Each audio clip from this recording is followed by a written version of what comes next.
Eu gostaria de convidar para ministrar a palestra com o tema Elementos Determinantes da Formação Esportiva a Longo Prazo, a professora doutora Karine Collet. Com vocês, professora Karine.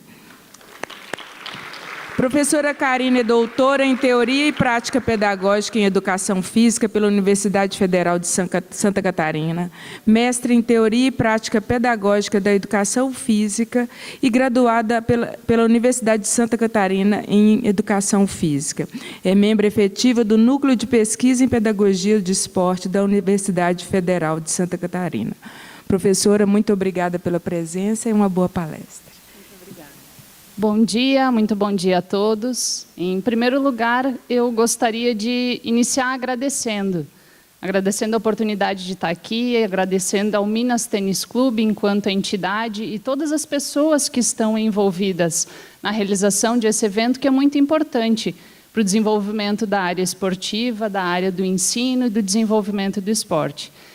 Agradeço particularmente a oportunidade de estar aqui, de aprender muito com os outros professores e com todos vocês, e trazer um pouquinho também do que eu tenho estudado e do que eu tenho desenvolvido e pesquisado durante todos esses anos. Então, o título da minha palestra são os elementos dinâmicos da formação esportiva em longo prazo. A gente vai trazer um pouco a influência desses elementos na formação esportiva da criança, do adolescente, e enquanto um possível praticante ou atleta de elite na idade adulta. Então, me chamo Karine, eu atualmente estou professora na Universidade do Estado de Santa Catarina e sou envolvida com o Núcleo de Pesquisa em Pedagogia do Esporte da Universidade Federal de Santa Catarina e tenho desenvolvido os meus estudos na área da pedagogia do esporte, da formação esportiva, também especificamente na área do voleibol. Então, de acordo com o tema que está estabelecido, que foi proposto para essa jornada, fortalecer a prática embasada na teoria.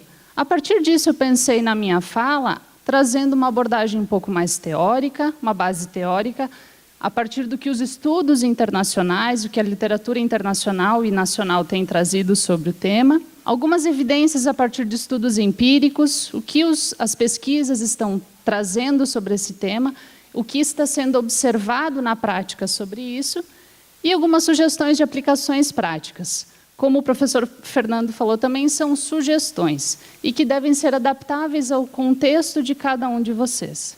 Então, para a gente começar, a gente vai falar do esporte. E alguns pressupostos a gente precisa levar em consideração. O esporte é um fenômeno multidimensional. E o que significa isso? Para cada um de nós, existe um significado. O esporte pode assumir diferentes significados e diferentes intencionalidades de quem pratica ele. Hoje, eu tenho uma intenção com o esporte. Hoje, o esporte, para mim, representa uma dimensão na minha vida. Quando eu era criança, que eu tinha o sonho de virar atleta de voleibol, o esporte tinha outra dimensão. Só que a minha experiência com o esporte, ela foi tão positiva, junto com o vôlei, que eu tive a intenção de continuar envolvida com o esporte. Então, para cada um de nós, pensem o que significa o esporte. E é por isso que ele pode assumir essas diferentes dimensões. E quando a gente fala de formação esportiva, como bem o professor Fernando falou, a gente precisa pensar na formação, principalmente formação humana, de pessoas de alto rendimento e também na formação do atleta de elite, como uma possibilidade de desenvolvimento esportivo. E quando a gente fala de formação, normalmente, ela acontece numa fase de transição da infância para a adolescência, e essas experiências que as crianças e os adolescentes vivenciam, elas vão ser determinantes no seu envolvimento e nos seus significados do esporte durante a idade adulta. Então, falando especificamente dos elementos dinâmicos que a literatura traz, que influenciam o desenvolvimento esportivo dos atletas. Ele traz a importância das atividades, do engajamento das atividades específicas para o desenvolvimento do esporte, a qualidade das relações que são estabelecidas no ambiente esportivo, a relação com os pais, a relação com os treinadores, com os colegas de equipe, com os dirigentes, enfim, com todas as pessoas que cercam a criança e o jovem, que vão ter influência no seu, tanto positiva quanto negativa, no seu desenvolvimento esportivo. E também ao outro elemento relacionado aos contextos de prática. Então, quais são os contextos em que essas crianças estão inseridas para praticar o esporte e se desenvolver dentro dele? Então, falando especificamente do primeiro elemento esportivo, né, o destaque para as atividades. As atividades, elas podem ser as atividades recreativas, atividades lúdicas, atividades, exercícios físicos despretensiosos, não estruturados, que a criança pratica espontaneamente, ela é de livre escolha, essas atividades são de livre escolha, as crianças buscam inconscientemente, né, elas conseguem um desenvolvimento, um repertório motor muito grande por meio dessas atividades. Ou então as atividades relacionadas à formação esportiva, atividades mais estruturadas que buscam o desenvolvimento inicial da criança e do adolescente no esporte. E também, nas sequências, atividades que são específicas e voltadas para a melhora do alto rendimento, para a melhora do desempenho de cada um desses jogadores. Então, o que o modelo tem trazido, o modelo de desenvolvimento esportivo, a literatura tem trazido para a gente alguns caminhos que podem ser perseguidos, que podem ser percorridos no desenvolvimento esportivo. E aqui eu trouxe, ele traz, na realidade, um terceiro caminho, mas eu resolvi dar foco nesses dois principais, que seria uma entrada no esporte a partir da diversificação de atividades. A grande experiência em diferentes atividades aconteceria até em torno dos 12 anos de idade. A partir daí, aqueles com um pouco melhor, um pouco mais nível de habilidade, têm a oportunidade de escolher uma modalidade esportiva específica para se aperfeiçoar, para começar a se especializar em uma modalidade esportiva específica. E aqueles que têm a intenção ou têm a vontade de continuar praticando esporte, mas não têm a intenção de buscar rendimento e competição, conseguem se manter dentro do esporte num nível mais recreacional. Aqueles que buscam o desenvolvimento a partir da especialização, na sequência, a partir dos 15 anos, eles têm a possibilidade de avançar nesse alto rendimento. Né, buscar o alto rendimento, buscar a modalidade em que eles querem se especializar e buscar as competições cada vez mais de alto nível nessa modalidade. Então, ambos os caminhos podem trazer resultados, né, a participação recreacional, questões de saúde, de socialização, traz esse tipo de resultados. E, a partir dos anos de investimento em que há um maior investimento em uma modalidade específica, é possível formar atletas de elite, ou jogadores que vão praticar, que vão buscar competições nos diferentes níveis de desempenho. O terceiro caminho, que eu falei que eu não ia dar tanto foco, é aquele caminho da especialização precoce. Mas muitos estudos têm falado que a especialização precoce, o alto nível de exigência de uma modalidade esportiva específica, um exagero de exigências muito cedo pode levar a uma desistência do esporte. Então, pode fazer com que a criança ela desista, ela não busque mais, não tenha mais o esporte para a sua vida. Então, ela desiste e ela não busca mais isso como uma atividade ou um momento de lazer, ou até como possibilidade de se tornar um atleta. O que os estudos têm dito a partir das evidências, né? Que é muito importante para formar um atleta que a gente trabalhe com as atividades específicas, o que a literatura chama de prática deliberada, que são atividades mais estruturadas, atividades que estão voltadas para o desenvolvimento daquela modalidade em específico. Então, é sabido, e os estudos têm confirmado isso, que essas atividades estruturadas, elas são essenciais para o desenvolvimento esportivo. É necessário que o jogador ele aprenda, assim, ao chute, o passe, como acontece todo o desenvolvimento dentro do esporte em específico. E, além disso, deve haver um aumento progressivo no nível de exigência dessas atividades, na quantidade dessas atividades, o quanto a partir dos 12 anos. Um aumento progressivo da exigência dessas atividades e desse tipo de atividades que vão ser realizadas durante o envolvimento com o esporte. E Esses estudos, né, foram realizados estudos com atletas canadenses de hóquei no gelo que confirmaram que uma diversificação inicial e depois com um aumento gradativo das exigências e das atividades estruturadas levaram os atletas até o nível de elite.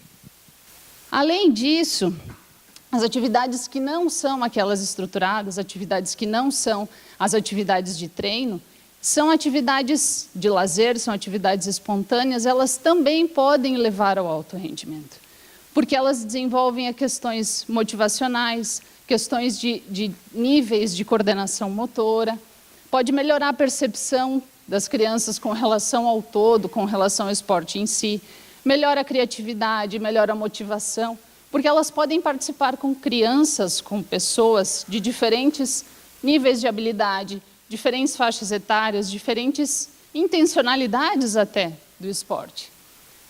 E isso não limita, não prejudica que o atleta participar dessas outras atividades, atividades lúdicas, espontâneas, não limita o atleta a chegar ao nível de elite. Pelo contrário, tem um estudo que diz que ele foi determinante para diferenciar os atletas com maior nível de expertise daqueles atletas que não eram tão expertos em uma modalidade específica. Como eu falei, né, não prejudica a possibilidade de chegar ao alto rendimento, porque aumenta o comprometimento. Quanto mais motivação, quanto mais interesse a criança e o jovem tiver ao praticar diferentes modalidades esportivas, e não só uma modalidade esportiva específica, maior vai ser a possibilidade de ela se envolver com o esporte, e maior a possibilidade, sim, de se tornar um atleta de elite. Então, um estudo que a gente realizou, que eu realizei no meu doutorado, foi com os atletas das seleções brasileiras de voleibol, das diferentes categorias, masculino e feminino, das diferentes categorias, desde o sub-18 até as categorias adultas e alguns atletas aposentados. Nós buscamos compreender qual foi o caminho percorrido por esses atletas, com que tipo de atividades eles se envolveram, quais foram as pessoas que mais incentivaram, quais foram os contextos em que eles se envolveram até chegar naquele caminho. Então, o que a gente observou com relação às atividades? O modelo internacional indica diferentes fases, sendo que, como eu falei, as atividades de treino elas vão aumentando no decorrer do tempo, e as atividades não estruturadas, atividades lúdicas, a sua quantidade vai diminuindo no decorrer do tempo. O que a literatura indica é que nos primeiros anos, até os 12 anos, haja uma predominância das atividades lúdicas e pouca quantidade de atividades específicas. Na segunda fase, dos 13 aos 15 anos, um equilíbrio entre atividades lúdicas e atividades estruturadas, e a partir dos 16 anos, uma predominância das atividades estruturadas. O que nós observamos no contexto brasileiro nesses atletas de elite de voleibol? Esse equilíbrio ele já acontece antes dos 12 anos. Ou seja, as crianças elas começam a se envolver em uma modalidade específica e também praticam outros tipos de atividades, outras modalidades. Já na segunda fase, a partir dos 12 até os 15 anos, elas já têm uma predominância de atividades estruturadas, e a partir dos 16 aos 18 anos, ainda maior. Então, a gente já vê uma diferença do que a literatura internacional indica para o contexto brasileiro. Isso é muito importante a gente observar esses estudos e tentar trazer para a nossa realidade. E esses resultados, eles foram semelhantes em outras modalidades, em outros estudos com atletas de elite brasileiros, tanto no basquetebol quanto no futebol. Ou seja, aqui no Brasil, há uma tendência de estruturação da prática esportiva estruturada mais cedo. Em muitos países, há a possibilidade de prática mais espontânea, prática na rua, prática nos parques. E aqui no Brasil, a gente sabe que para a criança se envolver com esporte, ela precisa procurar um clube. Ela precisa procurar um espaço específico em que ela possa se desenvolver. E os estudos observaram também que essa predominância de atividades estruturadas já na segunda etapa, ela pode favorecer o sucesso desses atletas enquanto jovens. Então, aqueles que começam antes têm maior probabilidade, sim, de ter sucesso enquanto jovens. Isso foi confirmado nos estudos com atletas finlandeses e alemães. Porém, esse estudo longitudinal que foi realizado com os atletas alemães diz que nem sempre aqueles atletas que tiveram sucesso enquanto jovens foram os atletas que tiveram sucesso enquanto adultos.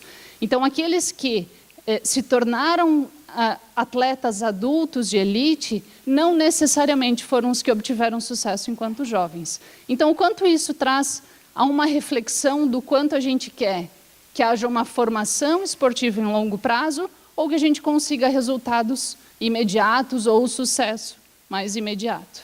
Então, eu trago aqui, como eu falei, né, algumas sugestões e que vocês vão conseguir associá-las ao seu contexto.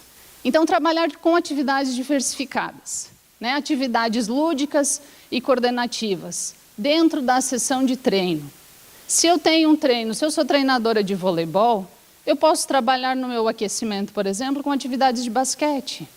Eu posso trabalhar com a dança, eu posso trabalhar com o futebol. Por que limitar, mesmo que a criança está ali para jogar vôlei, eu não preciso, eu não devo limitá-la às atividades relacionadas ao vôlei. Então, quanto maiores forem as experiências que as crianças e os jovens tiverem, mesmo dentro daquele contexto que é específico para desenvolvimento do voleibol, por exemplo, melhor será o seu desenvolvimento. Instigar, como o professor Fernando falou também, a resolução de problemas. Não trazer os problemas, as respostas diretas para o que o aluno, para o que o atleta criança ali, né, está desenvolvendo.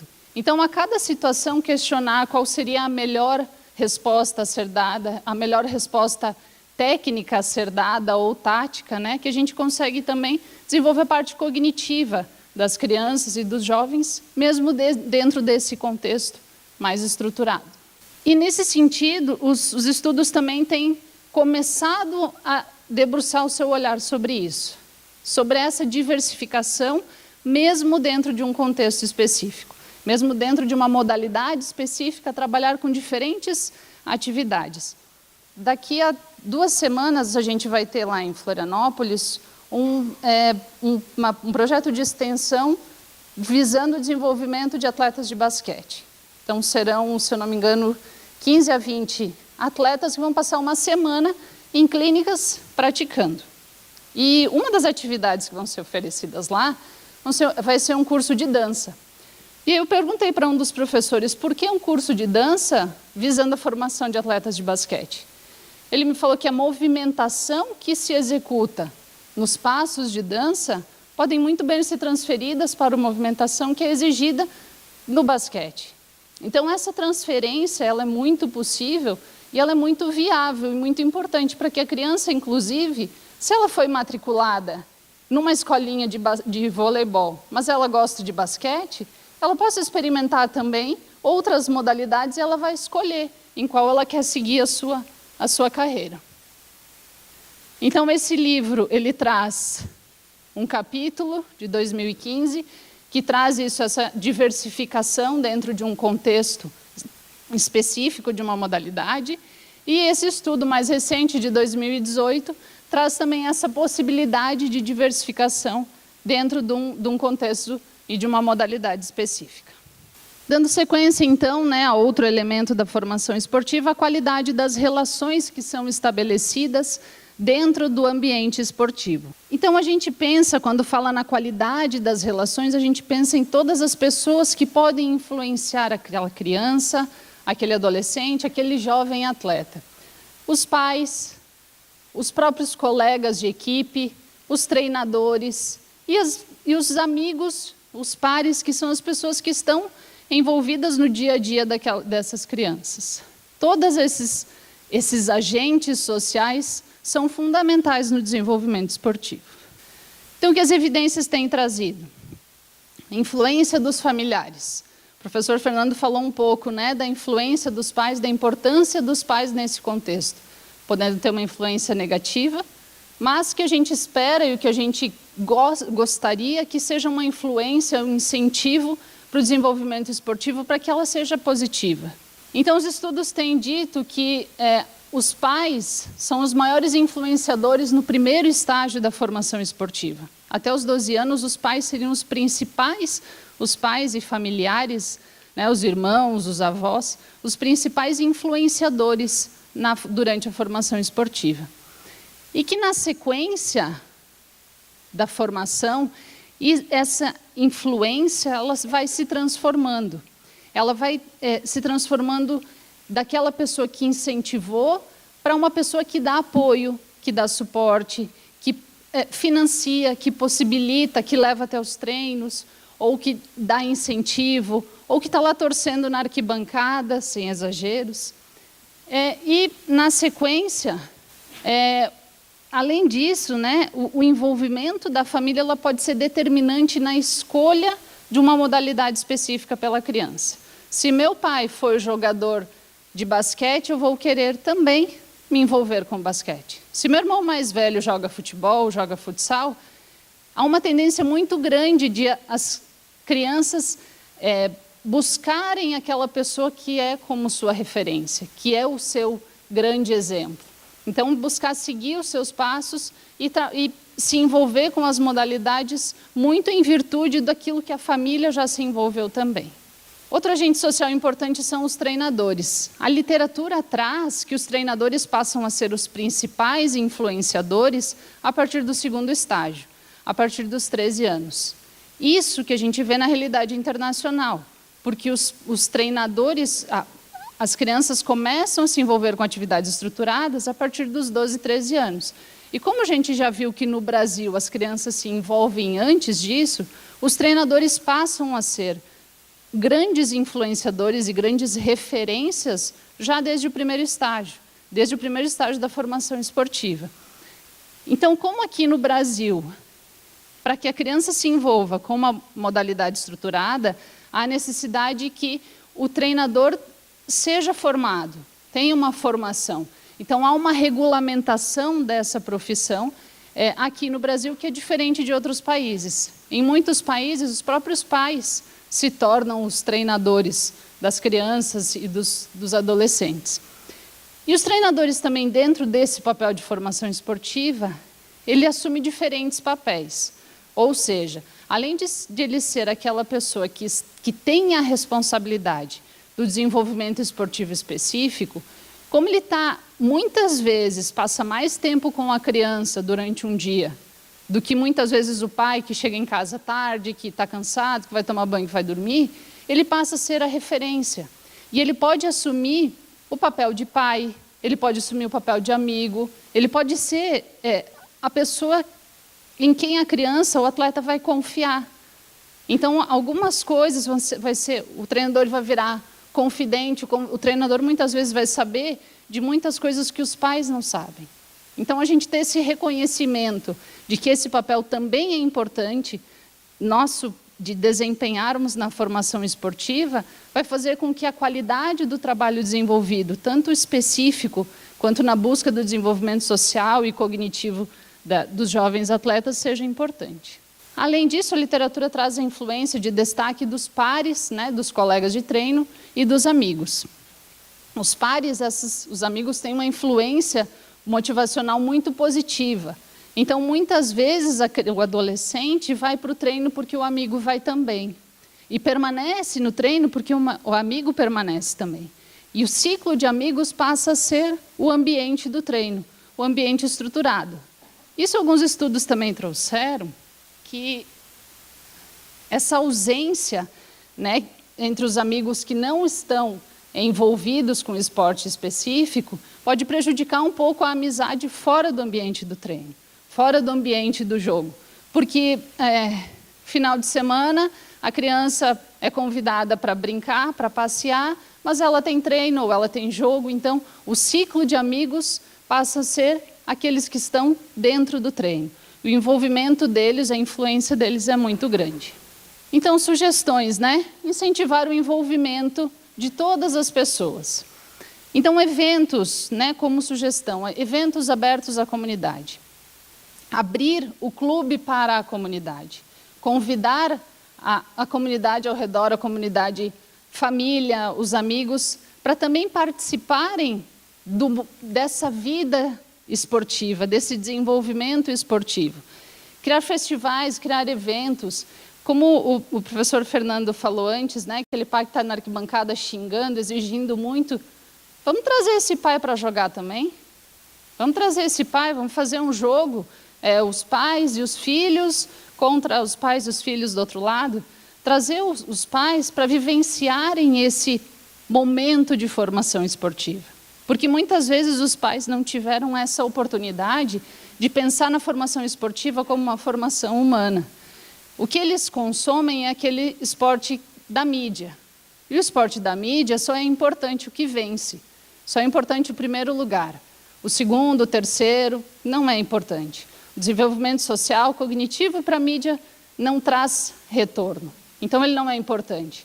Então, o que a gente, enquanto formadores, enquanto envolvidos com o esporte, a gente tem que trazer as pessoas que estão envolvidas com aquelas crianças também para vivenciarem esse tipo de vivência, né? Convidar os pais para os treinos, e aí a gente chega numa barreira muito grande, que é a falta de tempo. E aí, talvez uma alternativa para isso, se a gente tem lá, aqui no Minas, por exemplo, um auxiliar técnico, um estagiário, que possa filmar uma atividade, possa filmar uma atividade mais estruturada, possa filmar uma atividade lúdica em que as crianças estão se divertindo e criar uma rede social para compartilhar esses vídeos. Porque muitas vezes o pai não tem tempo para vir até o treino, mas ele tem tempo para ficar na rede social. Então, ele vai conseguir acompanhar, pelo menos pela rede social, fotos, fazer grupos, né, nas redes sociais, grupos de WhatsApp, para que essas informações, para que os pais estejam cientes do que está acontecendo com seus filhos.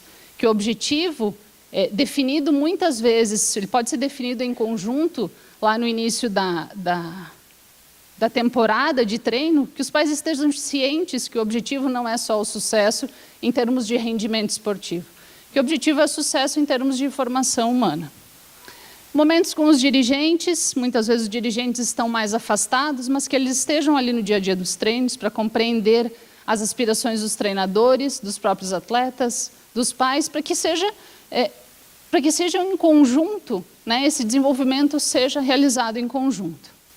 A questão dos contextos, né, o terceiro elemento dinâmico. Quando a gente pensa em contexto adequado, a gente pensa na estrutura do clube, um clube com boa estrutura, um espaço com boa estrutura, materiais adequados, diversidade de materiais específicos. E isso a literatura tem mostrado. Eu trouxe aqui uma foto que eu busquei na internet do Minas Tênis Clube como uma referência nacional. O clube é uma das mais importantes instituições que busca o desenvolvimento do esporte. Então, ele busca o desenvolvimento do esporte estruturado. E dentro dessa estrutura, ele também busca o desenvolvimento geral, o desenvolvimento humano das pessoas que estão ali envolvidas com o esporte. Então, essa abordagem, como eu falei, ela deve ser holística, né? Todos os envolvidos e com todos os significados que o esporte pode trazer. A criança, ela quer aprender uma modalidade, mas ela também vai aprender valores que ela vai levar para a sua vida inteira. Os pais também podem aprender muito com o esporte. Os próprios treinadores, o quanto essas interações são importantes no desenvolvimento de todos que estão envolvidos com o esporte. Todos podem aprender com isso. E quando a gente pensa em contexto adequado, a rua, ela também é um contexto adequado. Desde que com segurança, claro, né? Isso tem diminuído no contexto brasileiro, até no contexto internacional, essa possibilidade de prática espontânea na rua, nos parques, nos clubes. Mas a literatura traz que eles são ambientes democráticos e que também são muito importantes para a formação esportiva do atleta de elite também, além dos atletas, dos jogadores que vão se tornar consumidores de esporte ao longo da vida. Então, são ambientes democráticos que têm a participação de pessoas com diferentes níveis de habilidade. Eles podem jogar futebol na rua com os pais, com os irmãos, com o vizinho, com pessoas com diferentes níveis de habilidades, diferentes características. As atividades elas não são estruturadas, então muitas vezes a criança se torna líder ao praticar essas atividades espontâneas, a gente começa a observar algumas lideranças que acontecem nesses ambientes e contribui para a interação social e para o enriquecimento motor. Esse enriquecimento motor vai ter contribuição também se a gente tiver a intenção do desenvolvimento do atleta de elite. Algumas outras evidências têm trazido também com relação ao contexto, né? O efeito do local de nascimento, que em alguns países foram verificados que as cidades menores têm maior probabilidade de formar atletas de elite, porém esses dados são inconsistentes em alguns países da Europa e aqui no Brasil também. A criança que vem de uma cidade pequena, ela precisa chegar num momento e ir para um espaço maior, para uma cidade maior, em que haja um clube formador mais estruturado. Então, né, a proximidade dos clubes formadores facilita esse desenvolvimento esportivo para os atletas, principalmente que buscam as elites, e porque nessas cidades maiores há uma maior possibilidade de prática estruturada, de diferentes modalidades. Muitas vezes, algumas cidades menores desenvolvem uma modalidade ou duas modalidades. As cidades grandes têm maior diversificação e maiores oportunidades, também tendo maiores oportunidades de desenvolvimento do esporte. Com relação a isso, né, a gente observou no vôlei que mais de 80% dos atletas que estão lá treinando nas seleções, são convocados pela seleção, são da região sul e sudeste. E, além disso, eles são predominantemente dos estados São Paulo, Minas Gerais e Rio de Janeiro. E a gente pode observar que esses são os locais em que existem os grandes clubes formadores do país. Isso a gente vê na realidade do voleibol. Em outras modalidades podem ter outras realidades, mas o que a gente observou foi isso. Então, a importância desses grandes clubes, a importância dos clubes formarem os atletas de elite. E que as cidades menores tenham as oportunidades para o desenvolvimento esportivo geral, para todas as pessoas que tenham a intenção de se envolver com o esporte. Então, né, de maneira resumida, a gente tem lá os 13 estágios, até os 12 anos, 13 aos 15 e acima dos 16 anos. As atividades no primeiro estágio predominantemente lúdica, com a influência principal dos familiares, em contextos diversificados. Aí depois há um equilíbrio entre as atividades lúdicas e atividades de treino mais estruturadas, e contextos diversificados junto com contextos específicos. E a partir dos 16 anos, né, a intensificação das atividades estruturadas, atividades de treino, a grande influência dos pares e em contextos específicos. Isso é o que a gente encontra na literatura como indicação da literatura internacional, que a gente observou também no vôlei no contexto brasileiro. Algumas tendências, né? Os atletas praticavam, sim, atividades diversificadas. Isso foi interessante, porque o que eu esperava encontrar era uma especialização muito maior, que os atletas que se envolviam com o voleibol estivessem desde o início já envolvidos com atividades relacionadas ao voleibol. E isso foi algo que foi mais surpreendente para mim, e passaram para atividades mais específicas.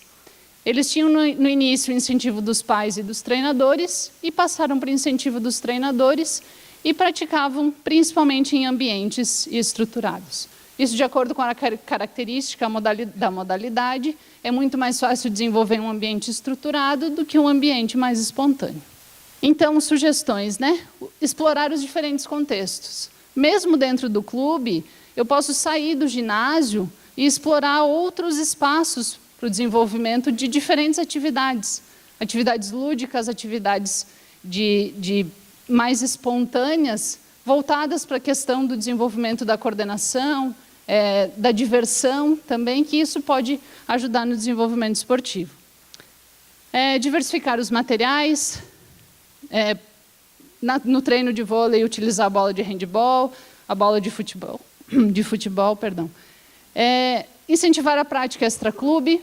Então, para além dos momentos estruturados de treino, incentivar que as crianças continuem praticando diferentes modalidades, fazer parcerias com escolas, prefeituras, etc.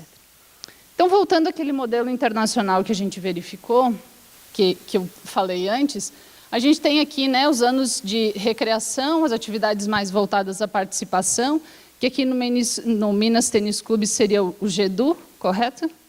E as atividades mais realizadas voltadas ao esporte específico, que seria a gerência de esportes. Só que aí surge um questionamento. E aquela criança que tem um desempenho intermediário, ela não tem o nível de desempenho suficiente para participar das equipes de rendimento, mas também ela não tem motivação suficiente para participar somente dos times de participação, dos grupos de participação. Então, o que a gente traz aqui como sugestão, né, em conversa com o professor Michel durante a semana passada, seria uma diversificação inicial, de acordo com o que a literatura indica, mas a gente criar um terceiro nível de desempenho, um terceiro nível de participação esportiva. Sendo que aqueles que não têm a intenção de buscar a competição, a alta competição, ou que querem somente praticar o esporte por questões de socialização, ficam no primeiro grupo. O segundo grupo seriam aqueles com desempenho intermediário, seriam os potenciais, que às vezes não têm um nível maturacional adequado para estar na equipe da sua faixa etária. E a equipe de alto desempenho seriam, sim, as equipes A, né, as primeiras equipes do clube. E que haja uma possibilidade de interação entre esses grupos, mesmo durante o ano. O jogador ele pode passar da participação para o rendimento, e lá no final do ano ele tem um bom desenvolvimento, ele passa para a equipe de alto rendimento. E que assim possa voltar. Porque se a gente ficar numa diferenciação um salto muito grande entre o alto desempenho para a participação, quem vem daqui para cá tem um nível de motivação muito grande. Porém, quem inicia aqui, mas não tem um bom desenvolvimento e precisa voltar para as equipes de participação, pode acontecer uma desmotivação e isso pode trazer consequências não tão positivas para o desenvolvimento do jovem.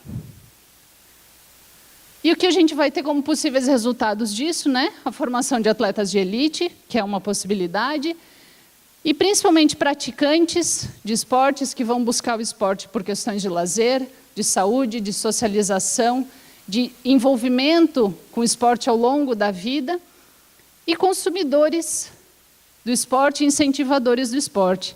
Aquelas pessoas que vão assistir aos jogos, que vão se tornar patrocinadores, que vão se tornar consumidores do esporte, incentivadores, que vão colocar o filho a praticar o esporte, porque entende que o esporte é uma ferramenta de educação e uma ferramenta de desenvolvimento. Esses seriam os possíveis resultados que a gente conseguiria com a formação esportiva em longo prazo, visando o desenvolvimento esportivo e o desenvolvimento humano. Então, para resumir, para finalizar, né, quando a gente pensa em formação esportiva em longo prazo, a gente pode obter resultados contínuos, e não só resultados em termos de sucesso no desempenho. O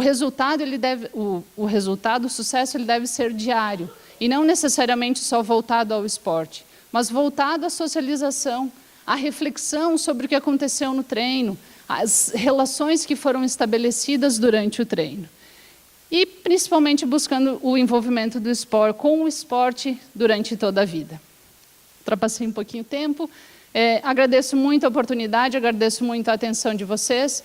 Deixo à disposição o meu contato, o site do nosso núcleo de pesquisa, e me coloco à disposição para conversar com vocês na sequência. Muito obrigada. Agora eu vou convidar o professor doutor Cláudio Farias para fazer a palestra sobre o tema Sport Education. Professor Cláudio é pós-doutor do Centro de Investigação de Formação, Inovação e Intervenção da Universidade de Porto. Professor auxiliar na Faculdade de Educação Física e Desporto, Lusofona. E doutor pela Faculdade de Desporto da Universidade do Porto. Com vocês, professor Cláudio. Obrigada.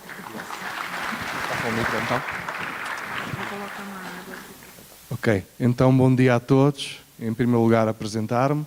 Meu nome é Cláudio Farias, venho da Faculdade de Desporto da Universidade do Porto. Reiterar, já muitas vezes expressei isto ao longo destes dias, o agradecimento ao Clube Minas.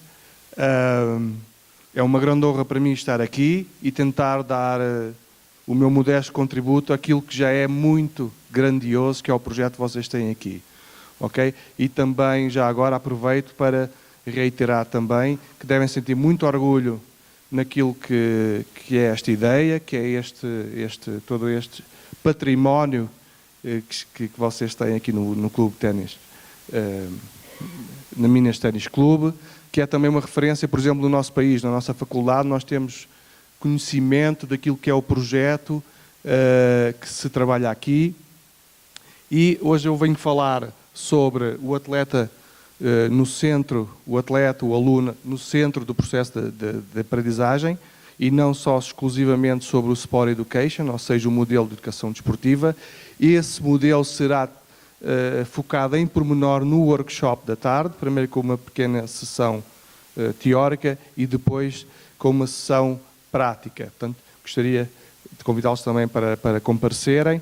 Também falar um pouco sobre mim, para além dos graus académicos, eu estive ligado ao desporto como jogador, fui jogador profissional de futebol desde este tamanhinho assim, com mais de 25 anos de prática como jogador, portanto conheço bem a prática. Como treinador também tive quase uma década na escola como professor de educação física, e depois este complemento que me trouxe à academia, a investigação, para neste jogar com a prática e a teoria e ir evoluindo nos dois lados. Portanto, eu sou alguém que tem muita preocupação com aquilo que são as vossas preocupações diárias, e basicamente a minha ideia é contribuir na medida do que posso, do meu trabalho, para vos ajudar, ok, na formação de professores, na formação de treinadores, em diversificarem um pouco o que são as vossas práticas. Mas eu não trago aqui receitas, trago essencialmente algumas premissas que aquilo que a investigação mais recente e de forma continuada tem mostrado, que este tipo de estratégias são de facto, e destas concepções do ensino do jogo e o ensino do esporte e das atividades físicas, que são de facto, têm mais capacitação para explorar todo o potencial educativo, formativo e de rendimento dos atletas, ok? Não é por acaso que nós vos apresentamos então este tipo de premissas. Então, o breve roteiro, vamos primeiro falar sobre o que é ser treinador, sobre a essência do jogo, sobre o aprender a jogar e sobre o ensinar a jogar, ok? Isto porquê? Porque uma grande preocupação que eu tenho é que, apesar de vocês que estão no terreno intuitivamente já terem a perfeita noção da complexidade do treino, eu gosto, e vamos explorar hoje, as várias camadas dessa complexidade, porque uma ideia simplificada do que é a complexidade do treino é inimiga da nossa evolução pessoal. Okay? Esta visão simplista das várias camadas que envolvem o treino e a aprendizagem é impeditiva de nós continuarmos a apostar fortemente, sabendo o que existe lá fora, sabendo o que diz a investigação, no nosso desenvolvimento profissional. Portanto, tendo essa consciência mais real daquilo que envolve ser treinador e da sua complexidade, e então nós o que é que vamos fazer? Vamos então dar pequenos passos. Vamos trabalhar agora este aspecto da minha evolução. Depois vamos partir para outro. Depois vamos partir para outro. Dentro deste enquadramento desta complexidade que é o treino. Então vamos avançar. Então, eu venho falar um pouco sobre o saber jogar, o atleta no centro do processo, e como estes 4 eixos, eles intersetam. Ou seja, eu para ser treinador, eu tenho que primeiro saber aquilo que se exige a um treinador, aquilo que no que consiste em essência, a identidade, a atuação, o que é esperado para a postura de um treinador. Depois sobre o jogo, a sua lógica interna em profundidade, ok? E depois sobre os processos, o que nos diz a investigação e a literatura de como se aprende a jogar nas diferentes fases. E depois, finalmente, operacionalizar isto de forma integrada. Portanto, basicamente, o meu grande objetivo hoje era passar 2 ou 3 ideias e que vocês, pelo menos, tentassem dar significação àquilo que vocês fazem, na vossa especialidade única, que é o conhecimento profundo que vocês têm da vossa equipa, do vosso desporto, e tentarem construir pontos sobre as questões que falamos aqui e, com as referências que nós damos, tentar predisporem-se para tentar sistematizar ainda mais o vosso trabalho, ok? Porque essa sistematização, só com sistematização é que nós conseguimos desenvolver a ciência e a nossa prática por inerência ao nível da excelência. Portanto, era mais essa ideia da partilha e de vos pedir para tentarem ir integrando na vossa prática. Ok, então vou passar aqui um breve vídeo do Guardiola, um treinador que eu aprecio muito pelas suas intervenções, não só pela maneira como a equipa joga, as equipas dele, mas se nós formos ver várias intervenções, ainda que ele não o saiba, muito possivelmente, ele tem muitas ideias que vão ao encontro destas questões das metodologias ativas, das questões de o atleta no centro do processo. Okay? Continuamente, a sua preocupação com o saber, com o jogar. Então vou-vos dar um exemplo aqui, um pequeno vídeo. Vamos assistir. Ok. Are you listening? Damn. Ok, vou contextualizar. Isto foi na semana anterior àquilo que foi depois o jogo da Liga dos Campeões Europeus, o equivalente à vossa Copa dos Libertadores. E o que eu quero salientar aqui é o trabalho do Guardiola com o, acho que é o Sterling, que ele se chama. Vocês reparem, ele não está a dizer uma vez nem duas. Ele está a dizer 10, 15, 20, 30, a mesma coisa. Ok? E depois, mais tarde, daqui a pouco, vamos perceber onde é que eu quero chegar com isto. E ele continua com a sua instrução, independentemente do ponto de vista instrucional, este ser e pedagógico o meio mais eficaz para transmitir determinado tipo de conteúdo, de aprendizagem. Então nós temos no jogo logo a seguir, nós temos o Sterling que faz exatamente este movimento, ok? Exatamente, receber em quadrado para depois explorar o espaço. E o que é que vai acontecer é que ele vai fazer gol. Isto para chamar o quê? Algo como foi para chamar a atenção para o seguinte, algo tão simples como esta intervenção, o que é, e então entrando sobre o ser treinador e a complexidade, envolve, por exemplo, uma forte componente social, ou seja, o respeito à liderança do treinador, neste caso, é ganho de forma informacional. O atleta ele ganha poder sobre o atleta por o atleta reconhecer que ele o ajuda pelo seu conhecimento e pela sua transmissão de conhecimento a ser melhor. Portanto, e dessa forma, porque o poder sobre os atletas e estas questões de poder não é só sobre ser coercivo, é sobre nós querermos influenciar os atletas a eles quererem e assumirem as nossas ideias como deles, como ideias deles. E isso é que é muito difícil. Portanto, tem todo este processo social. E de igual modo podemos ver da perspectiva de quem é o treinador da sua identidade, e isso influencia no relacionamento com os atletas, ou como se move no contexto, questões de micropolítica ou de orquestração, como é que ele mexe os cordelinhos para gerir o grupo, e tudo isto podia ser analisado num ponto de vista social, ok? Mas naquela interação tem ao mesmo tempo algo tão simplório, tem obviamente o treino como um processo pedagógico. Então nós pensamos, que atletas tenho? Ok? Como é que os atletas aprendem nas diferentes fases da sua vida? E como adultos? E como promover essa aquisição motora, a compreensão cognitiva, cultivar o nosso modelo de jogo, a nossa ideia, a nossa estratégia de jogo e a eficácia pedagógica. Ok, sobre a essência do jogo. E a palavra aqui que eu saliento é a complexidade. Ok? O jogo envolve muitas vezes muito mais do que à partida nós podemos ter num plano da consciência. Por exemplo, nós em 5, 6 segundos de jogo, nós temos cenários, problemas que os jogadores têm que resolver, cuja informação, pelo posicionamento dos adversários, dos colegas, muda constantemente. Portanto, nem fração de segundos, o atleta tem que resolver um problema. A quem passo, fico com a bola, retenho, driblo, avanço, ok? E a configuração, ainda que haja e que existem semelhanças, a configuração é sempre pautada por uma grande variabilidade. Ou seja, e então os jogadores têm problemas táticos, existem sim estas configurações prototípicas, nós mais ou menos as situações são semelhantes, mas nunca são iguais. Portanto, há muita variabilidade. E existe a reversibilidade, ou seja, por exemplo, nos jogos de invasão, o jogo está completamente em defesa-ataque, mudança de papel, mudança de atitude, mudança de postura, mudança de ligar a estratégia que temos que fazer quando estamos com bola e sem bola. E depois ainda mais, o sucesso do jogo depende essencialmente na quebra do equilíbrio entre a equipa como um sistema. Ok? Em provocar este distúrbio. Portanto, o sucesso no processo defensivo, por exemplo, é provocar o distúrbio, o desequilíbrio na harmonia da equipa adversária no processo ofensivo e vice-versa. Portanto, o sucesso tem a ver com quebrar estas rupturas. Mais ainda temos outras questões. Se formos ver do ponto de vista sistémico, do que é estar em equipa, ou seja, nós não podemos individualizar, porque o jogo é coletivo, tem que ser várias cabeças no mesmo tom.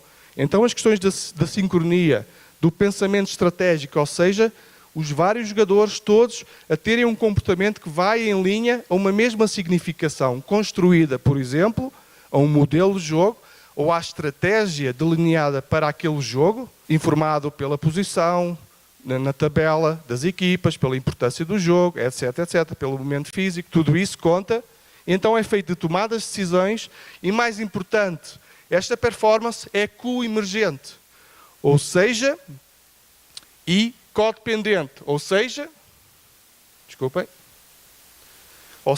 a performance de um jogador está diretamente dependente da performance do outro. Por exemplo, o meu colega, se ele quebrar, não fizer o seu papel, não fechar o espaço conforme o resto da equipa, o sistema está, vai quebrar ali um distúrbio que vai, por exemplo, criar espaço para sofrermos golo, por exemplo. Mas o meu passe está sempre dependente, por exemplo, da qualidade da desmarcação do meu colega. Ok? Portanto, há esta codependência. E mais, há uma coemergência.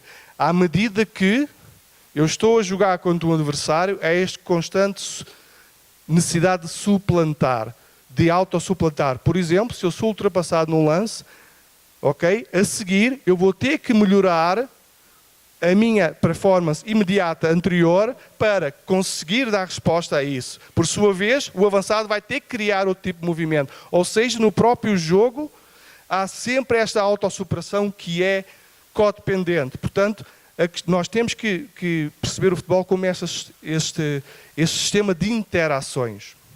O futebol e o jogo em si, ok? Neste caso, mais os jogos esportivos, o vôlei, o basquete, etc. Neste caso, estou a dar o exemplo do futebol. E então agora, leva-nos sobre o aprender a jogar. Certo. Como é que se aprende a jogar? Que processos estão envolvidos quando nós estamos a jogar? E que influenciam a nossa performance e o nosso sucesso? Por um lado, nós temos, de um ponto de vista cognitivo, do processamento de informação, nós sabemos que temos uma vertente perceptual.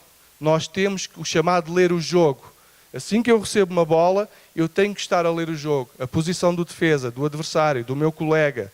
Ok? E depois, a minha tomada de decisão seguinte, o que é que eu vou fazer? Passo longo, passo curto, retenho a bola. Tem a ver também com o meu autoconceito. A melhor opção nesta situação é passar longo. Mas eu não tenho possibilidade, então vou passar curto. Ou seja, e depois tomar a decisão, o recrutamento neuromuscular da ação motora, ok?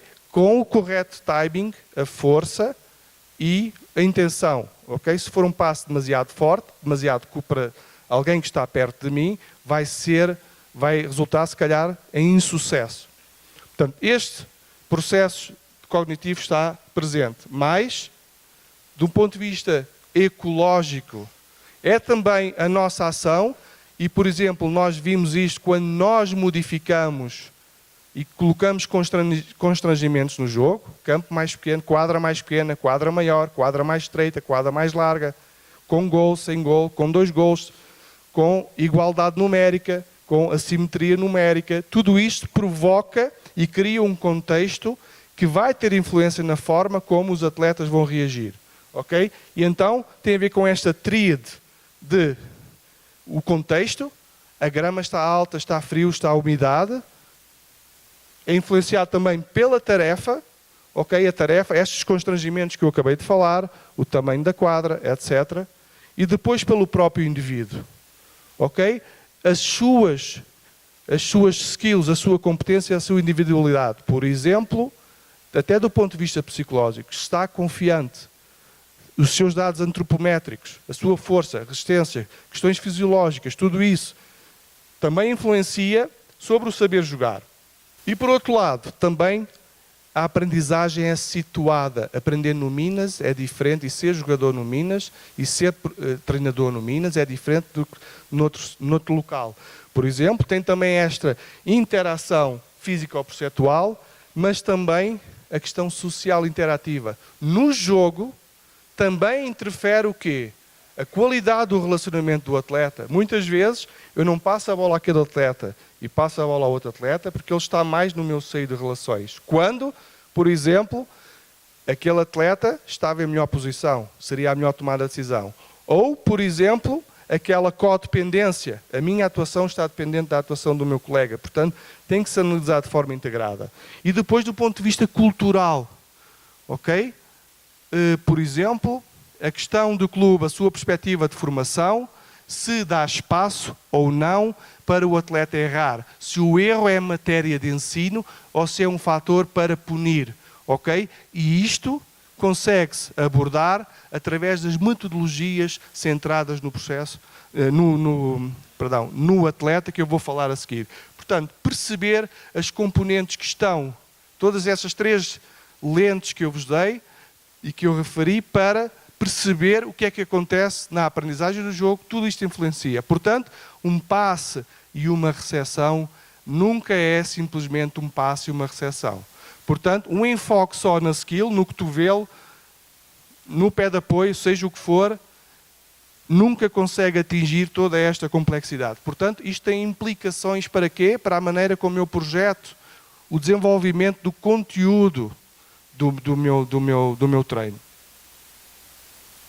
Então agora chegamos a uma vertente mais prática, mais operativa, ou seja, tendo em conta a natureza interna do jogo, tendo em conta toda a complexidade que é o treinador, que não se pode reduzir só à mera transmissão de conteúdos.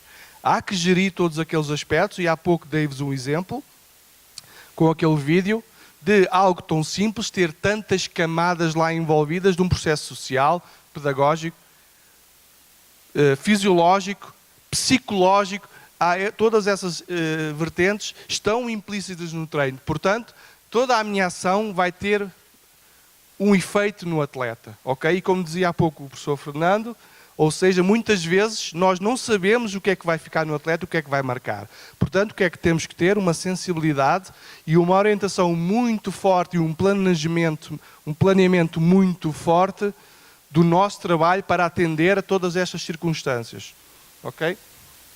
Então, o que eu vos apresento agora são algumas estratégias que já abordámos ontem e com alguns exemplos também de alguns clubes, de algumas estruturas de clubes que adotam esta postura, esta filosofia, um pouco até como o Minas, numa escala muito menor. Por exemplo, então, imbrica nesta ideia, tendo em conta a complexidade do jogo, tendo em conta como os atletas aprendem, os processos internos da aprendizagem, do saber jogar, ok? Então, nós chegamos aqui à abordagem centrada no atleta, que tem uma base essencialmente do ponto de vista teórico, da teoria construtivista, certo? E então, o que nós procuramos são estes 3 eixos. Nós percebemos que o atleta é um construtor ativo da sua aprendizagem. Ele não é só reprodutor. Okay? Os próprios sistemas que explicam a aprendizagem dizem-nos isso mesmo. É um processo interno onde nós construímos o conhecimento atual em cima das nossas experiências anteriores. Okay? E, por exemplo, ontem tivemos um exemplo na atividade prática que fizemos, onde, apesar de haver um conjunto de diretrizes por mim delineadas, com algumas indicações de como montar uma tarefa, um jogo, no final esse jogo foi diferente. Foi diferente do que a ideia que eu tinha planeada. Porquê? Porque quem foi os alunos que estavam a montar o jogo, a construir o jogo, construíram em cima das suas percepções anteriores. E isto acontece muitas vezes quando eu trabalhava com a formação de treinadores e que nós íamos para a quadra, no futebol, em que eu dizia, em grupo, dava o mesmo esquema de tarefa, com os desenhos, o esquema tático, o número de jogadores, adversários, e então, a 3 grupos diferentes, e dizia, vão para aquela quadra, vão para aquela quadra, vão para aquela quadra, operacionalizem esta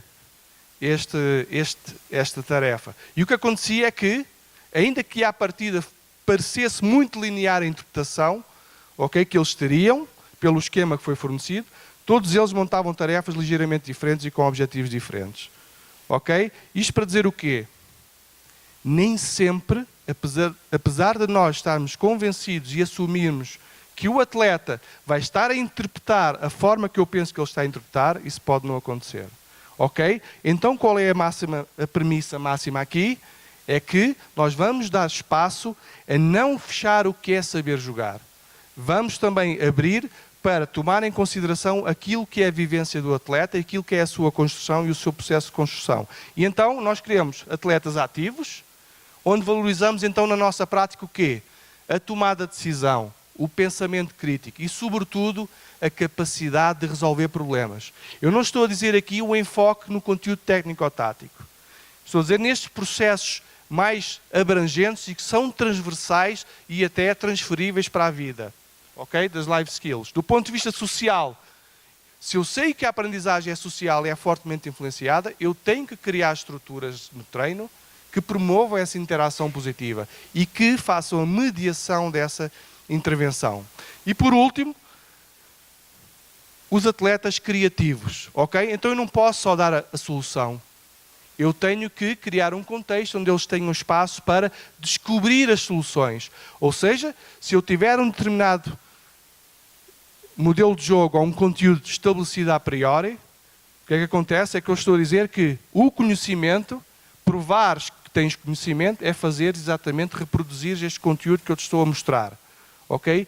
Isto vai fechar aquilo que é a capacidade do atleta explorar novas soluções que às vezes são tão eficazes como aquela que o treinador está a priori a dar. O que é que acontece? Quando nós temos uma visão muito tradicional ainda e molecular, onde partimos as técnicas que depois chega ao jogo, ainda trabalhamos ainda muito em circuito fechado, trabalhar a técnica isolada e só no final é que faz o jogo, o que acontece é que nós estamos a dizer ao atleta, estamos a dar ferramentas, técnicas, para resolver problemas que eles ainda não sabem quais são. Ok? Porque o jogo, o que dá sentido àquela tarefa, ao treino que ele esteve a fazer, só aparece depois. Ok? Então a ideia aqui é inverter, dar significação à matéria de ensino. Para quê? Para que o atleta sinta que não é só uma tarefa, uma ideia do treinador, faz sentido para resolver problemas efetivos do jogador, que ele sente. E com isso ele percebe que a tarefa é dirigida explicitamente para a sua melhoria como atleta. Então há outro engajamento. Ok? Então, estas metodologias ativas são baseadas a uma série de manuais de diferentes modelos de ensino, com diferentes perspectivas. Então nós fizemos aqui uma súmula que abordam estes aspectos. Neste caso, nós vamos falar mais sobre fazemos aqui uma súmula de alguns aspectos transversais e complementares ao Sport Education, ao Teaching Games for Understanding, por exemplo, a aprendizagem cooperativa. Alguns dos aspectos que vamos falar a seguir têm a ver com algumas diretrizes desses vários modelos. Portanto, o que se quer aqui não é dar-vos uma receita, é mostrar-vos possibilidades e o que se pretende é uma pedagogia efetiva. Se o momento pede uma instrução direta, dá uma instrução direta. Agora, eu tenho que ter consciência como treinador, se a preponderância da minha atuação for instrução direta, modular, o atleta vai ter menos variabilidade, menos flexibilidade, ok? Portanto, se eu quero desenvolver esse tipo de competências, então eu tenho que privilegiar mais a tomada de decisão, a resolução de problemas, e o imediato da instrução direta aparece quando é necessário resolver problemas mais pontuais. Então, eu resumi nestes 3 grandes eixos. Primeiro, ensinar e aprender o jogo pela capacidade de resolver problemas táticos. Então, não é só introduzir o conteúdo, é problematizar a introdução desse conteúdo. Ok? Mais, privilegiar a participação em jogos modificados representativos da forma parcial. Os atletas aprendem jogando. Se nós estivermos sempre a tirar o atleta do jogo com tarefas fechadas, não vai fazer sentido. Ou seja, estamos a retirar os acoplamentos, informação, movimento que ele recebe no jogo. Okay? Estamos a criar um contexto que não é o real, o de aplicação. E segundo, flexibilizar o espectro de estilos de treino, de estilos de ensino. Okay? Então, por exemplo, nós vamos ensinar os atletas a resolver problemas. Então, estruturamos o conteúdo de forma a resolver problemas táticos emergentes. Por exemplo, dependendo da fase de desenvolvimento que há pouco falava a professora Karine, então nós podemos, por exemplo, ter mais uma referência mais específica ao jogo, por exemplo, a evolução 5, 6 anos, 7, 8 anos, do 3 para 3, 5 para 5, 7 para 7, ou seja, problemas que existem neste jogo, ou outro nível, e dentro destes problemas nós podemos, por exemplo, balizar a nossa intervenção, solucionar problemas e objetivos de aprendizagem em relação a estas 3 grandes estruturas, que é finalizar, impedir, finalizar, criar oportunidades, impedir, e organizar o ataque, impedir a organização do ataque. Podemos então balizar os problemas em referência a estas grandes estruturas do jogo. Ou por outro lado, se nós estivermos num nível mais elementar, podemos então estruturar estes problemas em função de princípios mais básicos, que ao fim e ao cabo estão contidos em todos os jogos. Saber usar o espaço, saber criar o espaço, progredir para o golo, penetrar a defesa, defender o espaço. E lá dentro, quando eles estão a resolver esses problemas, é que o conteúdo entra. Ou seja, o conteúdo é uma ferramenta, ou seja, não ensino o passe, eu ensino a resolver problemas relacionados com usar o espaço, através do passe, através da desmarcação e da compreensão do porquê, de como fazer. Ou, por exemplo, posso simplesmente, com o conhecimento que vocês têm do que é a evolução do atleta a 5, 10 anos, 5, 6, 10 anos, estabelecer objetivos de aprendizagem. Certo? Eu tenho alguns objetivos de aprendizagem que são relacionados com as dificuldades que o atleta exibe nas diferentes fases do seu desenvolvimento. Okay? Portanto, o que eu estou a dar aqui não é um manual para vocês seguirem à risca. É para terem um referencial que há algumas maneiras que orientam esta organização, mas mais para vos dar uma lógica, para ajudar, se calhar, a dar mais essa sistematização à forma como vocês podem desenhar e projetar o vosso desenvolvimento do conteúdo, da matéria de ensino. Por exemplo, até podem, se tiverem já a nível do rendimento, ainda trabalhar nesta lógica de problemas de jogo. Há muitas maneiras de o fazer. Por exemplo, durante o jogo oficial, porque os atletas dão significação ao treino através do jogo ao domingo, certo? Então o que acontece, o que se treina deve estar associado, para eles darem significação ao porquê que estamos a treinar isto. Ok? Então podemos escolher, por exemplo, micro-unidades do jogo, neste caso relacionados com a criação de oportunidades de finalização, e até dentro do nosso modelo de jogo. Portanto, o nosso modelo de jogo privilegia, por exemplo, o ataque organizado, ou o ataque rápido, ou o contra-ataque, e então escolher, trazer para o treino, ok, este tipo de enquadramentos como tarefa, deixar emergir o problema e depois discutir com o atleta o porquê dos problemas, o que é que está a acontecer e porquê é que está a acontecer e como os resolver, certo? Portanto, é uma maneira de nós, se calhar, invertermos o nosso pensamento em relação a como ensinar. Por exemplo, neste caso, este vídeo está desformatou, mas, por exemplo, modificar as tarefas de forma mais simplificada, e agora chegando ao segundo ponto, privilegiar o jogo, deixem-nos jogar, eles aprendem jogando. Por exemplo, neste caso, nós temos aqui situações de superioridade e inferioridade numérica, mas que ainda respeita a lógica interna do jogo. Até podia ser um 4x4 ou um 5x5.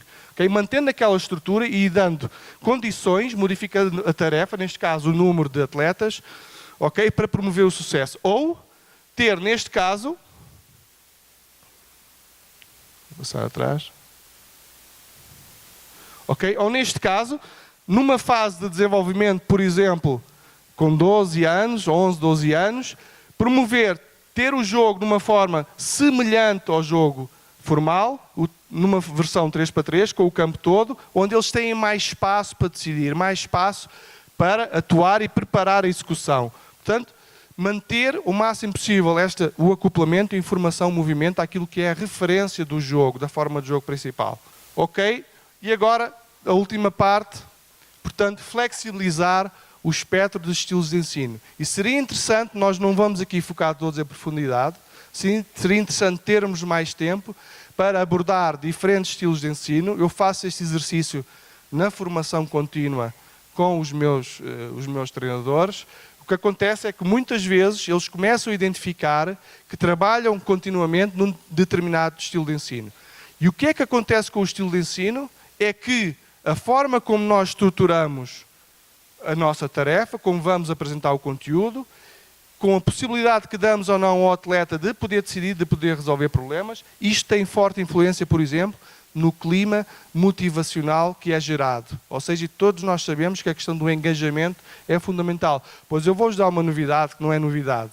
Ou seja, a maneira como eu ensino e o clima que é gerado pela forma como eu desenvolvo o conteúdo e pela implicação que deixo o atleta ter nessa construção, afeta diretamente estas questões da motivação. Por exemplo, nós sabemos que predominância de uso de descoberta guiada, descoberta divergente, em contraposição com mais comando, mais tarefa, onde o atleta reproduz o conteúdo e aqui ele produz, que a predominância destes estilos de ensino beneficiam em muito, por exemplo, a motivação intrínseca dos atletas. Portanto, quando nós dizemos que o atleta não quer, que ele hoje não quer, que ele hoje está chateado, que ele hoje está aborrecido, que ele hoje não está predisposto, o desafio que eu vos lanço é o que é na minha atuação, na forma como eu estou a desenhar a tarefa, que tem implicações para isso. Não vamos só empurrar a culpa, muitas vezes, que é mais fácil. Vamos pensar em nós. Eu sei que é difícil, é difícil este exercício, mas eu acho que é muito importante para o nosso desenvolvimento pessoal. Este exercício de nos expormos às nossas limitações. Ok? E aqui, recorrendo ao nosso conhecido Paulo Freire, nós somos continuamente seres humanos inacabados. Portanto, e aqui no nosso desenvolvimento profissional, essa premissa é muito clara. Portanto, nós só conseguimos evoluir se nós reconhecermos as nossas limitações, se nós estivermos abertos a uma reflexão para perceber o efeito da nossa prática nos nossos atletas, ok? Não nos tirando da equação. Então vou dar alguns exemplos, por exemplo, a descoberta guiada, onde nós temos ciclos a partir da forma básica do jogo, o jogador joga, e então nós, perante o problema que nós queremos trabalhar, nós fazemos a ponta através de questionamento, gerando uma compreensão do jogo. E depois é que volta a tarefas menos complexas, que tanto podem ter um aperfeiçoamento tático na sua origem, como um aperfeiçoamento técnico. Mas aqui, a técnica vem quando o atleta sente que ele necessita da técnica para ser mais eficaz. E não só porque o treinador traz esse conteúdo para ensinar naquela sessão. Por exemplo, vejam a diferença. Se vocês estruturarem uma tarefa, por exemplo, no vôlei, onde tem um atleta a servir para dois atletas e vocês dizem assim, modelam a atuação. Você recebe em manchete e o segundo toque fazem passo para a rede. Se vocês fecharem, isto pode ser contraproducente ao sucesso. Porquê? Porque muitas vezes nós sabemos que o jogo é variável. Ou seja, a bola pode já ir difícil, a manchete não sai, e o atleta, quando nós sabemos que numa situação de 2 para 2, se calhar era muito melhor preparar o ataque a 3 toques, ou seja, é melhor, às vezes pede a manchete, outras vezes pede o passe de dedo, outras vezes pede o pé, outras vezes pede o afundo. Ok? Nós estamos a fechar, e muitas vezes quando nós pré-definimos o que é a tarefa, o que é o comportamento, nós estamos a fechar esta oportunidade de descobrir. Ok? Porque estamos a dizer que o conteúdo, saber jogar é se fizeres assim, recebe manchete, passa e devolve em passe de dedos. Por exemplo, tem só a ver com estruturar a tarefa mais aberta. Neste caso, resolver situações de ataque, onde todas as soluções que o aluno e que o atleta tem são válidas. E então, o expertise do treinador está lá depois. Ok? Aparece depois, quando aquela solução ainda tem espaço de ser refinado. Mas vai aproveitar aquilo que o atleta sabe. Okay? Para ele se sentir implicado, cognitivamente, afetivamente. Então nós vemos que, por exemplo, ok, Deixa. Aqui, fechou, tem que fazer um passo picado. Se o defesa não vai, vai para o cesto. Aqui faz um passo por cima. Não é só ensinar o passo picado ou o passo por cima, é em contexto. Basicamente é o atleta perceber que o treinador valoriza que ele resolva a situação, que ele adeque o gesto técnico mais correto à situação. Mas, aqui, há várias maneiras. Às vezes nós não dá para ir direto, tem que fazer 2 passos outra vez. Portanto, dar este espaço de forma muito simplificada para exemplificar o que eu quero dizer nesta abertura. Por exemplo, e isto não é algo da escolinha, isto é algo que grandes treinadores, por exemplo, no All Blacks, ok? E nesta escola da Nova Zelândia e da Austrália, onde eles têm esta cultura do game sense, que basicamente é baseado nas abordagens táticas aplicadas ao treino. E eles têm atletas de elite. Por exemplo, este treinador, o que ele faz é, cria o cenário. Por exemplo, monta uma estrutura defensiva e diz aos avançados, resolvam o problema. Criem estratégias. Porque muitas vezes eu tenho uma solução como treinador, mas até vem um jogador que veio de outra origem e traz uma solução inovadora. Mas se eu não der espaço para ele experimentar e depois perceber as implicações disso, e com isso influencia a dinâmica de toda a equipa, ele não vai ter confiança para arriscar. Ok? Portanto, tem tudo a ver com esta questão. Eu vou-vos dar o exemplo da seleção nacional. Há pouco tempo, que foi bicampeã europeia, com o treinador Hélio Sousa, numa conversa com ele. Eles agora, vocês sabem que o contexto de seleção nacional é muito específico. Muitas vezes temos 2 semanas para treinar, para o jogo específico, e tem que montar uma ideia já muito clara e muito específica para aquele jogo em 2 semanas, às vezes numa semana. E o que ele me falou agora é mais do que competência técnica, eles procuram jogadores inteligentes, que percebam logo o que é que se pretende estrategicamente para aquele jogo. Ou na seleção em Inglaterra, eles trazem os jogadores para fazer captação e o que é que eles dizem? Colocam problemas. Por exemplo, neste cenário, eles dizem assim, esta equipa, vou criar um cenário. Vocês estão a perder 2-0, falta 5 minutos para terminar o jogo. Vocês estão a ganhar 2-0, falta 5 minutos. Reúnam-se em equipa, têm 2 minutos para traçar uma estratégia. Isto tem implicação e o atleta, como ele traça a estratégia, ele vai ser responsável também pela decisão que tomou, ok? Portanto, há muitas maneiras de nós implicarmos o atleta cognitivamente no processo. Eu deixava o meu muito obrigado e tenho pena de ser um tema complexo, tive que acelerar um pouco, mas estou disponível para aprofundarmos. Obrigado, muito obrigado. Obrigada, professor Cláudio. Convido o professor Dr. Michel Milistrid para orientar as perguntas. Professor Michel, seja bem-vindo. Bom dia ainda a todos. Para mim, especialmente, é uma grande oportunidade estar mediando essa mesa redonda com colegas aí de jornada. Cláudio foi meu parceiro aí durante o mestrado, Karine durante o doutorado, então me sinto honrado em casa de estar com vocês. A gente vê uma mudança de perspectiva nessas tendências do que é ser treinador hoje. Então a Karine apresentou os aspectos de criação e moldagem de ambientes para que realmente seja mais propício a formação desse atleta ou do próprio aprendiz. O Cláudio também apresenta uma perspectiva onde o atleta assume o centro do processo no próprio ambiente de treino e isso para nós às vezes é um choque. A gente sabe disso, mas a transformação é lenta, né? Porque não é agora, um treinador não se forma e inicia agora. A gente sabe das experiências que vêm desde atleta, as experiências como no próprio campo, e essa mudança de perspectiva, ela é difícil e é lenta. Então, eu gostaria de ouvir um pouco de vocês, como vocês veem isso, na própria transformação do treinador, porque ser um treinador que tem um processo centrado no atleta é uma mudança de atitude e de comportamento. Você criar ambientes onde você deixa de ser o dirigente, o líder da sua quadra para construir com eles, é uma mudança muito forte de comportamento. Então, eu gostaria de ouvir um pouco de vocês, como vocês veem isso, essa mudança, e que estratégias esses treinadores, ou mesmo a estrutura de clubes, poderiam assumir que ajudasse nesse processo de ser realmente mais voltado ao ambiente de aprendizagem, ao processo de aprendizagem e não só ao processo de ensino diretivo. Obrigada, Michel. Obrigada pela pergunta. O processo de transformação do treinador passa pelo processo da transformação da sociedade. Hoje não é mais concebível que o treinador ou o professor seja o centro do processo de ensino. O aluno, o atleta, a pessoa que está em desenvolvimento, que deve ser aquela que deve ser o foco principal do ensino. Qual o nível de desenvolvimento esse atleta tem?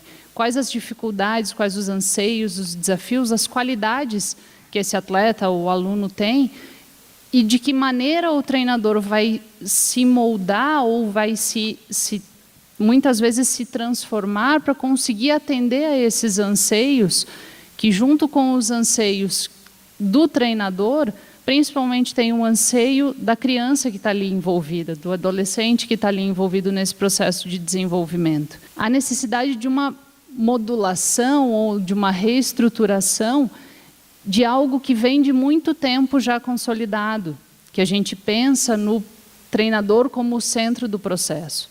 Ele é um condutor desse processo. Ele é em conjunto, ele não é o centro, mas ele está em conjunto com as pessoas que estão ali em formação, assim como os dirigentes, assim como a gente busca aproximar os pais, a comunidade. Então, pensar no desenvolvimento esportivo como uma ferramenta. E o treinador é uma das engrenagens que vai levar a esse desenvolvimento, pensando principalmente no bem-estar, nas potencialidades, nas dificuldades e na melhora das pessoas que estão ali em desenvolvimento. Obrigado.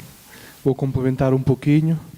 Esta questão é muito complexa, certo? Envolve muitos fatores. Primeiro, todo o processo de mudança gera de um estado de inquietação. Ok? E essa inquietação tem a ver com o sentido de missão, a paixão que está naquilo que fazemos. Nós, enquanto treinadores, neste tipo de atividade, treinador, professor, é, por excelência, uma atividade onde a paixão é absolutamente imprescindível. Okay? Quem não tem esse perfil, raramente tem um perfil para atingir sucesso, seja que for na formação, recreação, lazer ou no alto rendimento. Okay? E então, o treinador tem que, por excelência, ter este perfil, e isto vai implicar o quê? Que ele busque constantemente a sua superação, a sua melhoria. E então, isso implica que ele não seja fechado, que ele não feche o jogo para as outras pessoas, que interaja, que haja espaço para construir com a sua equipa técnica e com os atletas, ok? Mas também espaço para aquilo que são a atualidade, o que nos traz a ciência, ok? E toda a mudança tem que passar por um processo de emancipação. Primeiro, essa inquietação, que pode ser informada e deve, por aquilo que é a nossa sociedade. A nossa sociedade já não se compadece com posturas de treino, com ideias de treino que existiam há 20, 30 anos atrás, onde o atleta, comia tudo o que lhe davam para comer e calava. Os nossos jovens não são assim. A sociedade não quer isso. A sociedade quer pessoas com life skills, com capacidade para se humanizarem, para crescerem através do desporto. Então eu tenho que ajustar o meu treino, a minha perspectiva, a minha concepção. Primeiro, depois, essa emancipação tem de vir de dentro. 3 eixos. Tem a parte cognitiva. Eu tenho que entender porque é que preciso de mudar e no que é que preciso mudar. Depois é a parte afetiva. Eu tenho que sentir a urgência de mudar. E depois há a parte prática. Eu tenho efetivamente de colocar em prática a mudança na minha atuação como treinador. E aqui nós sabemos, o ser humano é uma atitude normal. Nós fugimos de tudo o que é desconforto. E o que é o novo conhecimento, o que é diferente, traz desconforto. Portanto, a minha grande mensagem é a coragem. Aquilo que vocês tentam desenvolver nos vossos atletas, a garra, atitude, coragem, o homem e a mulher com H grande e o M grande, então passar essa mensagem para a ação. E basicamente era então ter essa coragem para vocês mesmos, de sair da zona de conforto, de procurar o que nos diz a ciência e, ainda que muitas vezes nós tenhamos uma percepção daquilo que contribui para o sucesso e que as nossas práticas têm sucesso, na verdade, e esta é a realidade, nós só sabemos isso, primeiro, se o nosso trabalho fosse sistematizado, no seu planeamento e na sua monitorização, e depois, através dessa sistematização, à luz daquilo que nos diz a ciência, a teoria e a minha prática, que está lá, porque a teoria é teoria, a prática é sempre diferente, ok? É por isso que é situada a aprendizagem. Então, só assim é que eu posso ter de forma mais consciente o efeito da minha atuação no atleta, seja no comportamento que eu quero desenvolver, certo? Porque muitas vezes uma não ação do treinador, olhar e não falar para aquilo que ele viu, e o jogador sabe que ele viu, isso é uma ação, ok? Tudo o que o treinador faz tem influência. Daí é uma responsabilidade muito grande, e eu tiro-vos o chapéu a quem é treinador pela vossa coragem e pedia mais um pouquinho de coragem para tentarem dar esta abertura para explorar novos aspectos. Obrigado, Karine e Cláudio. Pessoal, pelo avançado tempo a gente não vai ter perguntas do público, então só vou fazer mais uma pergunta para encerrar, para ambos. Foi muito falado sobre a relação do microcontexto aqui, treinador-atleta, atleta-treinador, mas no ambiente do clube e de treino. E a gente sabe que o treinador, por mais que a gente pense que não, ele é refém de resultado, em diferentes idades, diferentes faixas etárias.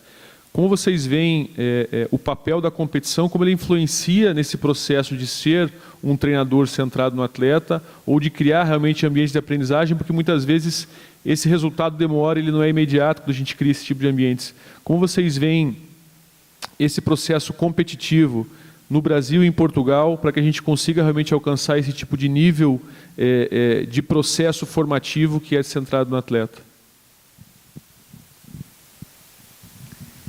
Essa é uma questão bem complexa. A questão da competição nesses níveis iniciais da formação esportiva pode trazer um excesso de exigência, um excesso de cobrança para aquela criança que está ali ainda em formação. Mas também participar desse ambiente pode fazer com que ela se supere, fazer com que ela busque cada vez ser melhor do que ela já é.